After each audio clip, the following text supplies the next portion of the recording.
இந்த கொங்கு நாடு மக்கள் தேசிய கட்சி அவங்க என்ன சொல்றாங்கன்னா 40க்கு 40 நாங்க வெற்றி பெற்றுட்டோம்.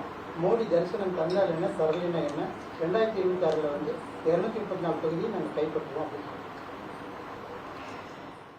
இந்த பகுதியினுடைய பல்வேறு வளர்ச்சிக்காக பல்வேறு திட்டங்களை வளர்ச்சிக்காக பிரதமர் மோடி கொடுத்திருக்கிறார். தமிழகத்திற்கே எடுத்துக்கொண்டால் கூட நீங்க நிதியுதவி அப்படின்னு எடுத்துட்டா கூட யூபிஏ அரசாங்கம் கொடுத்ததை விட பல மடங்கு அதிகமாக நிதியுதவி கொடுத்தது பிரதமர் மோடி அவர்கள். அதிகமான ஸ்மார்ட் சிட்டி திட்டங்கள், இரட்டை ரயில் பாதைக்கான நிதி பங்களிப்பு, அதெல்லாம் ரொம்ப வருஷமா பெண்டிங் இருந்தது. நீங்க கோயம்புத்தூர் எடுத்துட்டா கூட இங்க இருக்கக்கூடிய மோட்டார் பம்ப் செட்டுக்கு என்று மத்திய அரசினுடைய சிறப்பு நிதி உதவி, ராணுவ தளவாட உற்பத்தி கேந்திரமா கோயம்புத்தூரை மாத்துறதுல இன்றைக்கு நிறைய நம்முடைய பகுதியினுடைய சிறு குறு தொழில் நிறுவனங்கள் அதற்கான வாய்ப்பை பெற்றிருக்கிறார்கள். இருக்கு பிரச்சனை சிறு குறு தொழில் நிறுவனங்களுக்கு இங்க இருக்கா? இருக்கு. இது ஏதோ மத்திய அரசு மட்டுமே அவங்களுக்கு தீர்வு கொடுக்க முடியுமா? இல்ல. இங்க மின் கட்டண உயர்வு அவர்களுடைய கழுத்தை நெரிச்சிட்டு இருக்கு. கடுமையான மின் கட்டண உயர்வு, சொத்து மதிப்பு உயர்வு, பத்திரப்பதிவு உயர்வு, பால் விலை உயர்வு என ஒவ்வொரு நாளும் மக்களை கசக்கி பிழிகின்ற அரசாக இந்த மாநில அரசு இருக்கு. இதுக்கெல்லாம் எப்படி மக்களுக்கு தீர்வு கொடுக்கணுங்கிறத விட்டுட்டு பிரதமர் மோடி அவர்கள் தரிசனம் கொடுத்தால் என்ன, கொடுக்கலன்னா ஒரு நாட்டோட பிரதமர் அவர் எல்லா மாநிலத்துக்கும் வரணும். ஒரு நாட்டினுடைய பிரதமர் இங்க இருக்கிற ஒவ்வொரு குடிமகனுக்கும் அவர் பிரதமர் தான். அதனால உங்களுக்கு அரசியல் ரீதியா பிடிக்கணுங்கிறதுக்காக பிரதமர் மோடி தமிழ்நாட்டுக்கு வந்தா என்ன, வரல என்ன, அப்படி இல்லைங்க. பிரதமர் மோடி அவர்கள் தமிழகத்திற்கு வரும்போதெல்லாம் கோடிக்கணக்கான ரூபாய் திட்டங்களோடு இங்க வருகிறார். அவர் எந்த ஒரு தடவை நீங்க வெறுங்கையோட வந்தாரு? ஒவ்வொரு தடவை வரும்போதும் இங்க திட்டத்தை கொடுக்க வராரு. தமிழ்நாடு எத்தனை பலன் பெற்றிருக்கு.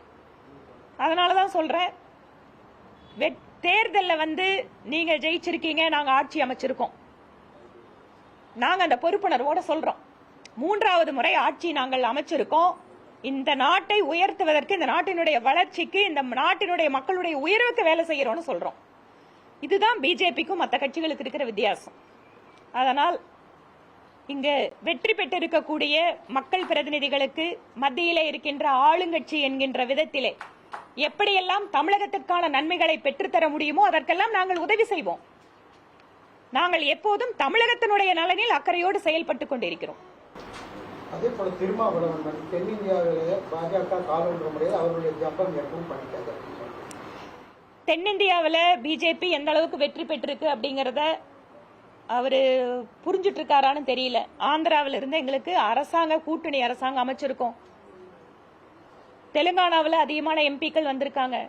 கேரளத்தில் முதன்முறையாக மக்கள் பிரதிநிதியாக ஒரு எம்பி பிஜேபிக்கு வந்திருக்காரு. அங்க இருக்கிற ஆளும் கட்சி கம்யூனிஸ்ட் கட்சிக்கு கிடைக்காத ஒரு பெருமை பிஜேபி கிடைச்சிருக்கா? அப்ப இதெல்லாம் தென் மாநில இல்லையா? தமிழ்நாட்டில் இன்றைக்கு எத்தனை இடங்களில் பிஜேபி 2வது இடத்துல வந்திருக்கு? இன்றைக்கு எங்களோட வாக்கு சதவீதம் எவ்வளவு உயர்ந்திருக்கு? இன்று மக்களால் விரும்பக்கூடிய கட்சியாக பாரதிய ஜனதா கட்சி மாறிக்கொண்டிருக்கிறது தமிழ்நாட்டில். கடந்த 10 வருட கால ஆட்சி பாரதிய ஜனதா கட்சிக்கு இப்போது கிடைத்திருக்கக்கூடிய நிர்வாகிகள், மாநில தலைவர் திரு அண்ணாமலை அவர்கள் உட்பட அத்தனை பேரும் இங்க ஒரு புதிதாக ஒரு இளைஞர் பட்டாளம் இங்க ஒரு தலைவர்களாக கிடைச்சிருக்காங்க. அதனால் இன்று தென்னிந்தியாவில் ஏற்கனவே நாங்கள் காலை பதித்து விட்டோம்.